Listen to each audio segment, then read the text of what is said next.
자, 지난주 금요일에 이제 유시민 노무현 재단 이사장이 본인의 방송을 하면서 모든 의석을 다 합치면 뭐 비례가 됐건 민주당이 됐건 다른 그 법 여권으로 분류되는 당을 다 합친다고 하건 180석 정도가 가능하지 않겠느냐 이런 바람도 있고 유권자들이 적극적으로 투표에 임해준다면 가능성은 충분히 높다라는 취지의 얘기를 본인의 방송에서 했는데 이것을 두고 일단은 여야 모두 좋지 않은 소리를 하고는 있어요. 이제 민주당 입장에서는 이제 경계해야 될 발언으로 보고 있는 거고 통합당 입장에서는 오만하다고 이제 보는 건데 보시는 대로 민주당이 뭐 지역에서 이 정도 그리고 시민당과 여하튼 이제 형제자매라고 각자 주장하고 있기 때문에 열린민주당까지 합쳐서 이제 한 비례에서 이 정도 그리고 정의당과 사이가 좋지 않습니다만은 결국에는 뭐 범여권으로 분류할 수밖에 없고 호남 기반인 민생당도 결국에는 포함이 될 수도 있다.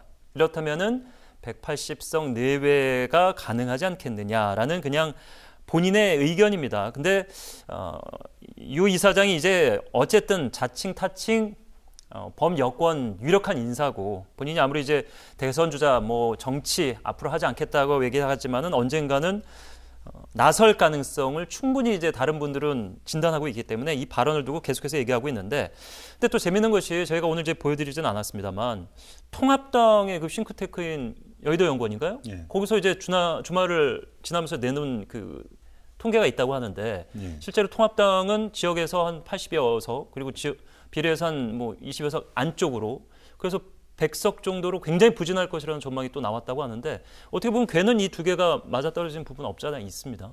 예, 그러니까 이 부분에 대해서는 저는 세 가지 측면을 살펴봐야 된다고 예. 봐요. 우선 첫 번째는 민주당에게 상당한 유리한 그런 선거가 되는 것은 사실이죠.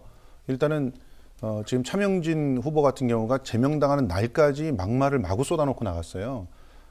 거기다가 김진태 그 후보의 선거운동은 세월호 그 집회를 위해서 걸어놓은 현수막을 마구 끊어서 절취를 했어요. 춘천 지역이 지금 그 여야 후보들 박빙으로 알려져 있는데. 예, 그런데 이게 당연히 연결될 수밖에 없죠. 예. 너희들 세월호의 유족들을 갖다가 상처 입히는 그런 당, 막말도 하고 세월호 추모 집회까지도 방해하는 당 이런 식으로 인식이 딱 되는 이런 구도들이 만들어지고 있고요. 이거는 자충수죠. 이제 미래통합당에. 그러면서 또 더불어서 사전투표 열기가 높아요. 그러면 당연히 예전에 투표율이 높으면은 상대적으로 민주진보 진영이 유리하다는 그런 속설들이 있으니까 예.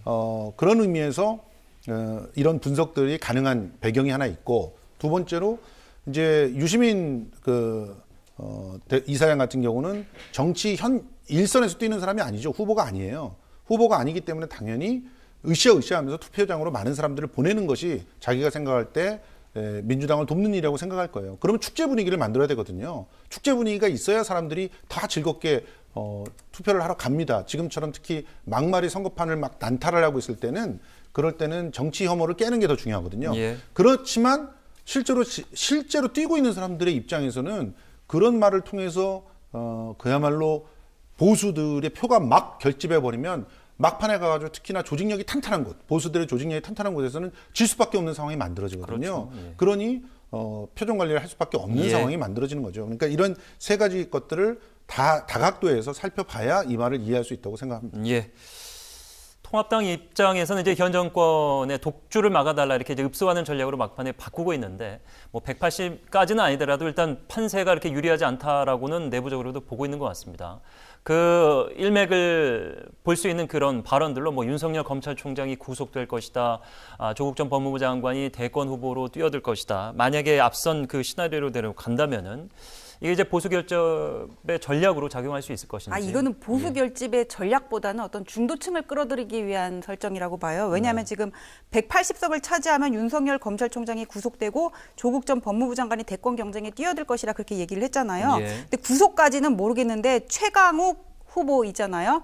최강욱 후보가 어쨌거나 친여 계열이란 말이에요. 그분이 공수처가 설치가 되면 윤석열 총장 부부는 1호 수사 대상이 될 거다 이 얘기를 한 적이 있거든요. 이게 개인적인 의견으로. 네, 개인적인 의견이죠. 근데 여기서 미래통합당에서는 더 나가서 이제 구속을 얘기를 했고 예. 조국 전 법무부 장관이 대권 경쟁에 뛰어들지는 잘 모르겠어요. 그런데 네.